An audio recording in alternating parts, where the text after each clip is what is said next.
Penjelasan dawabit takfir yang jelas oleh para ulama hanya ada di manhaj salafi. Tidak antum tepatkan di mana-mana. Saya tentang, tunjukkan kitab.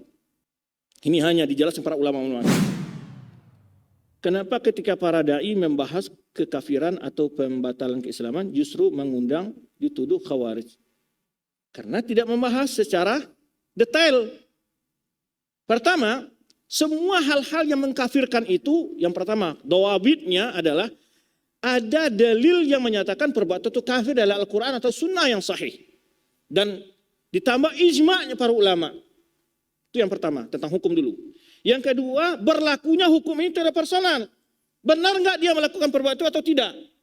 Itu lagi, terus bisa dipastikan.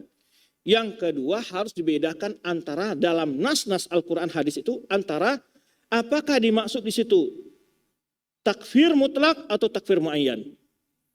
Ketiga, apa dimaksud dengan nas itu, dalil itu, takfir, khuruj minal millah, kufur yang keluar dari Islam, atau maksudnya kufur asghar, tidak keluar dari Islam. Karena ada kalimat kufur, tidak berarti keluar dari Islam. Sintani fi ummati hum bihima kufrun. Ada dua sifat di tengah umatku, yang itu adalah yang keduanya mereka kafir. Apa maksudnya?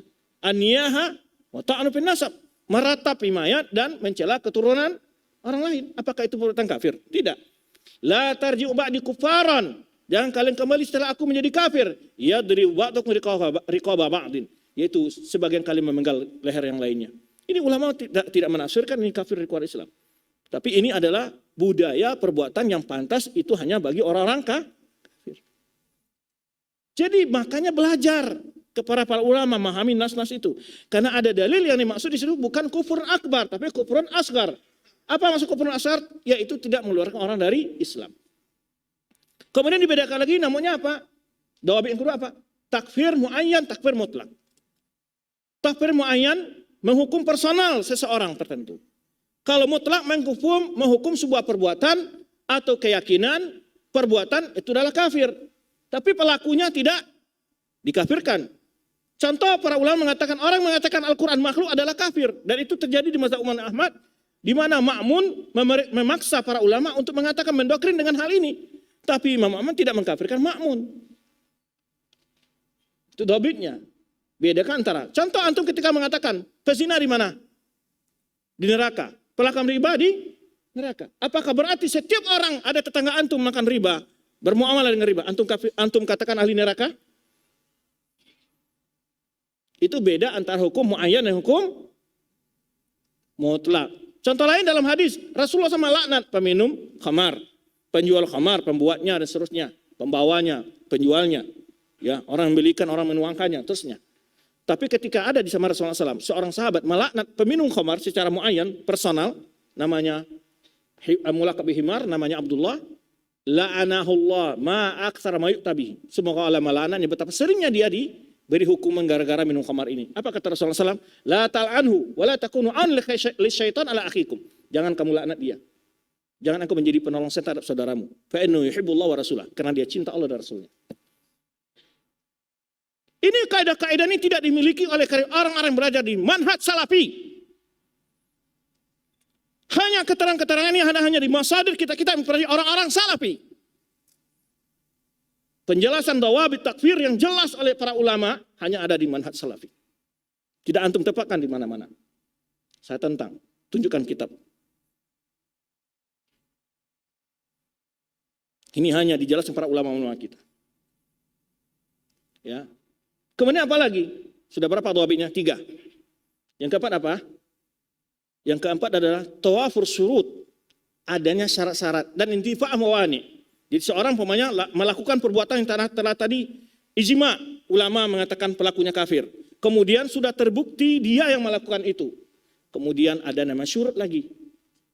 Syarat-syarat bisa dikafirkan atau ada mawani.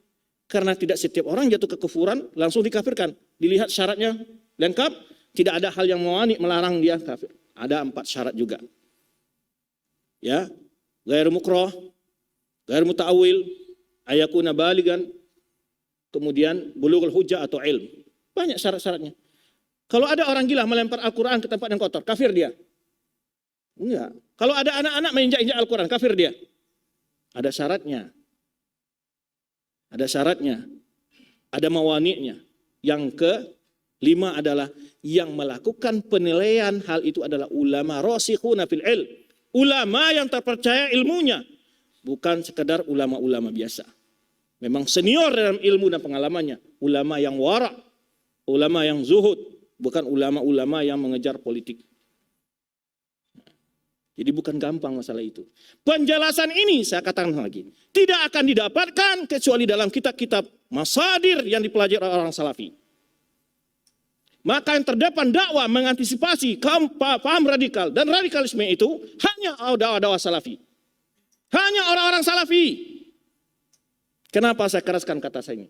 Karena masih banyak orang mengatakan bahwa salafi ada sumber radikal. Ini orang-orang bodoh yang tidak tahu tentang masadir, pemahaman yang dimiliki orang-orang salafi. Saya tantang. Tunjukkan kitab-kitab lain selain ulama-ulama salafi menulis permasalahan ini sampai hari ini. Ratusan kitab tulis para ulama kita menjelaskan masalah ini untuk membentengi umat dari paham radikal. Maka sengaja mereka membalik-balik fakta.